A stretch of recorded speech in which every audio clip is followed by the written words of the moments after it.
As we begin, I want to share my positionality as a researcher, which informs my epistemology and the knowledge that my research produces.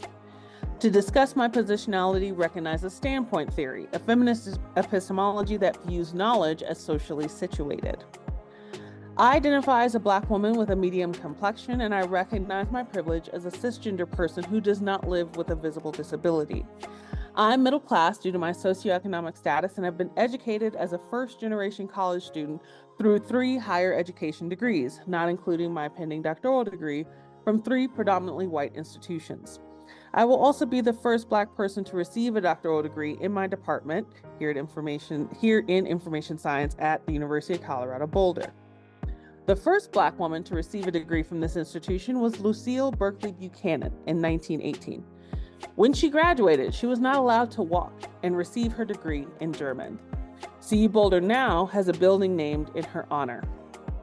My scholarship is part of a continuum of academic inquiry from an entire community of pioneers. When I walk in May, I'll be doing so for her and all the Black students who will come after me in my department. All of these things and more inform my approach to research, but there is so much more than just who I am today that informs who, how, and why I research. On this slide, the first picture to the left shows me in the 7th grade, standing on a chair, precariously, next to a chalkboard full of my efforts proving my first mathematical theorem for a homework assignment. You see, after falling in love with math in elementary school, I attended engineering and math camps in junior high and high school.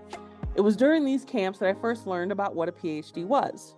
I decided in the same moment that I was told what it was that I wanted to get one. I gratefully was accepted to Stanford University and started my freshman year, nervous and excited. The picture on the right shows me sitting in my freshman dorm knitting with a poster behind me of Betty Boop. I had used mathematical equations, almost 50 of them, to draw that picture for a class assignment in high school. However, I was weeded out of an advanced math class my first semester of college, wherein I was one of 2 Black people and one of 3 women in a class of about 50. And I did not feel supported in my first and only computer science course during my second year. Combined with the inexperience of being a first-generation college student, these experiences resulted in abandoning a desire to major in math, engineering, or computer science as an undergrad. By the time I was a junior and needed to declare a major, I realized that the one I had the most credits in turned out to be African and African American Studies. They just had really great classes.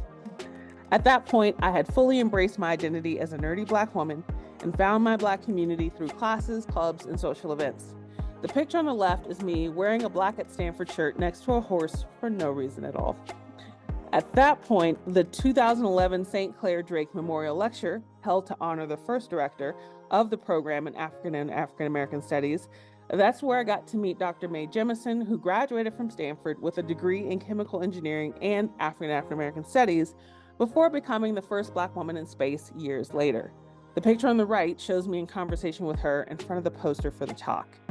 Meeting Dr. Jemison was another opportunity for me to see a path that would allow me to join my love for technology and my love for myself and my people. I'm pictured on the right of this slide on graduation day with my regalia, including a Ghanaian stole that reads Class of 2011.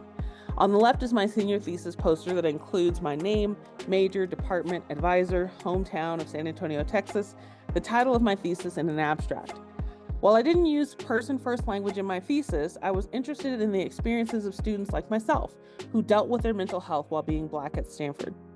I graduated from that university with a degree in African and African American Studies, a degree that found me, and I was ready to quest forth to see what the world had for me. After a year of service with AmeriCorps in New York City, I went to Union Theological Seminary which is an independent and social justice oriented institution. On the left, I'm posing with a cardboard cutout of theologian Dietrich Bonhoeffer, and on the right, I'm standing in front of a banner for the seminary. Once I'd finished AmeriCorps, I wanted to figure out my next move, who I wanted to serve and how. I was told that seminary was a great place to discern things, and several things happened while I was there. I attended the Octavia E. Butler Celebration of Arts and Activism at Spelman College in 2014 and began thinking about Afrofuturism, which would later show up in my academic work. I also started helping people with their technology and learning to code myself. On the left is a picture of me posing in front of a banner for Lesbians Who Tech the conference in New York City, where I attended as an ally. And on the right, I'm sitting in front of 2 computer monitors with a shirt on covered in black and white photos of women in STEM. I got to celebrate my roots in African and African American culture through liberation theologies like womanism and Black liberation theology and Mujerista theology and Dalit theology, all ways of centering the experiences of marginalized people in spiritual and religious frameworks. I'm pictured on the left with a shirt from the African and African American Studies Department and a painting behind me of a Black person in a cloak. And on the right, I'm posing with Dr. Cornell West, who was faculty at the time of the seminary. I was at Union from 2013 to 2017. During this time, both the movement for Black Lives and Gamergate, an online movement against women in gaming and technology, were happening. On the left, I'm wearing a hashtag Gamergate is hate shirt. And on the right, I'm wearing a hashtag Black Lives Matter shirt. I wasn't just having conversations with my peers during lunch or after class, though. I marched the streets of Manhattan several times as a student and found myself protesting in the afternoons and writing papers about theology in the evenings. On the left, I hold a sign that reads Black Minds Matter, hashtag studying while Black. And on the right, I'm attending a march after the death of Mike Brown with a sign that reads Ferguson is everywhere. I soon realized that I needed to reconcile the dissonance between my activism and my academics. So for my master's thesis, I outlined how hashtag activism could be strengthened using ethics and liberation theologies like womanism, a Black feminism that centers the spiritual lives of Black women as a valid starting point for theological and ethical applications. My concept was techno-womanism. Techno-womanism is a framework grounded in the womanist ethic and constructed of a synthesis of intersectionality, interdisciplinary Black critical theories, and context of the techno realm, a concept that embodies both technology and the surrounding relationships we have with and through technology. The framework uses these tools to analyze the past, present, and future condition of technology centered on the experience of marginalized people in general and Black people in particular, and appeal to technocracy to build for the margins and pursue excellence according to the standards of those most impacted by social justice issues caused in part or in whole by their technologies. Pictured here is an early AI-generated image based on the title of my thesis, Techno-Womanism, a moral imperative for social justice, faith, and the digital space. In late spring of 2017, I graduated with my Master of Divinity.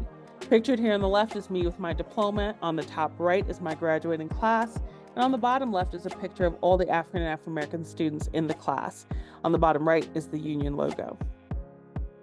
In the fall of 2019, I came to CU Boulder to study information science.